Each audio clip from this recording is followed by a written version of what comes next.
Hello, amazing teachers. Welcome back to my channel. I'm Teacher Casey, and today I want to talk to you about some tips that I have found on OutSchool about getting enrollments, getting more students to your classes. So super exciting stuff. This was a professional development from OutSchool, and they have 12 tips for you. So let's get started. All right, so tip number 1, check whether your profile description and video match your class listings. Some teachers say to make them generic so that they are easily used in other areas.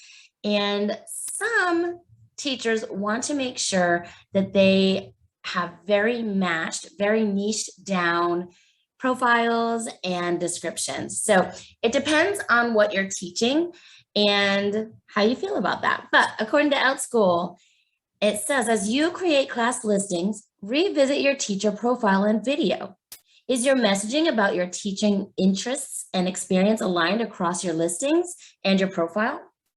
So you want to make sure you go in there and check. So if you're only doing STEM classes, I don't know why I always use STEM as an example, but I do. If you're only doing STEM classes, maybe in your profile, it should match and talk about how you have a love of STEM rather than math or something. So, all right, number 2, are you using words that make your classes appear when families search for what you teach? I've talked about this a lot on this channel. It's called SEO, Search Engine Optimization.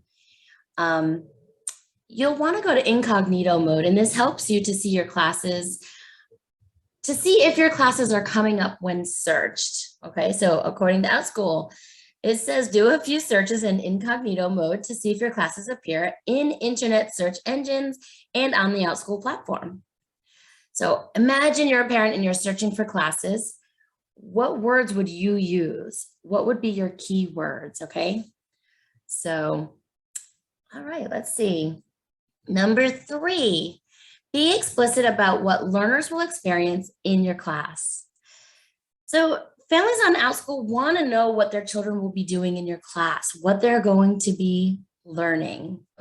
Families look for the right teacher, right? They want to make sure that this class and teacher are a fit for their student. So how easy or difficult will the class content be? Some are looking for more gifted type classes, and some are looking for more tutoring type classes to bring them to where they need to be. So think about that. What will the class size be? Is there too many kids and my student will get lost? Or is there not enough kids and my student won't have any friends? Different teachers, different parents, look for different things. What materials will a child need? Make sure you're adding that. What, if any, technology tools will learners be using in the class? And what kind of participation will the class involve? Number 4 is creating class funnels. We talked about this last week. There are different types of tunnels. You can check out the video from last week.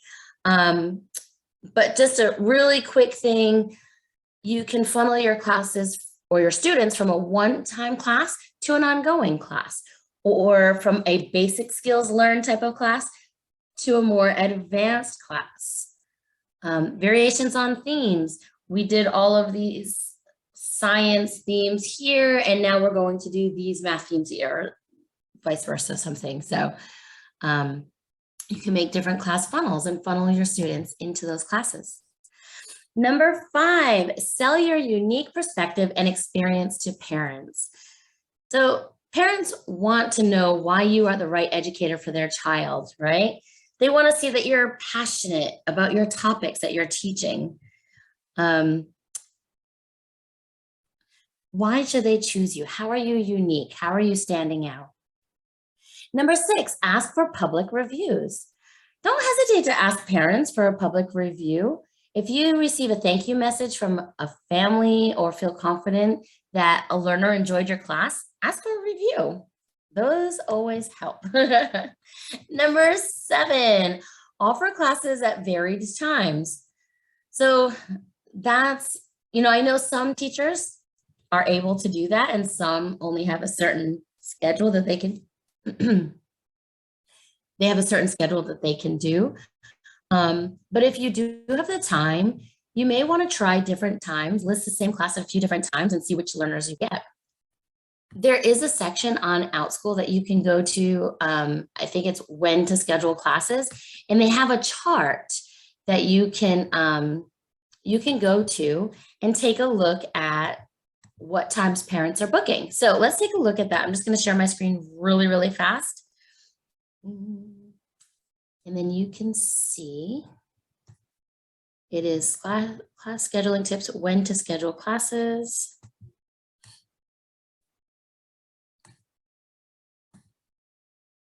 Okay, so this is showing when to schedule classes. Take it with a grain of salt. You need to see and do what's right for you and your family. But looks like the weekends are pretty good. So, all right, let's stop the share there. Number 8, review the age range you are targeting. So think about the age range. A 13, 14, 15-year-old does not want to take classes with an 8-year-old. It's just they're at different stages right now, and it's not usually a good fit. So instead of this huge age range, maybe cut it in half and do 2 separate classes and see which one books, especially if you're getting started. Reevaluate your pricing. Guys, I may be a little bit different on this one than OutSchool, but on the OutSchool platform, they say listing an inexpensive class to start, something in the range of $10 to $15 an hour, can help you bring in learners. True. When you have a number of learners, you can consider raising class prices. So this is a marketplace. It's all about experimenting and figuring things out. Don't forget about the possibility of offering coupons. So something cool that OutSchool has are coupons and QR codes. You can make your flyers. So it's really neat. I have a little bit of a different feeling on this. I'm just going to get into it really, really fast. This has been something I've been working on while building my course.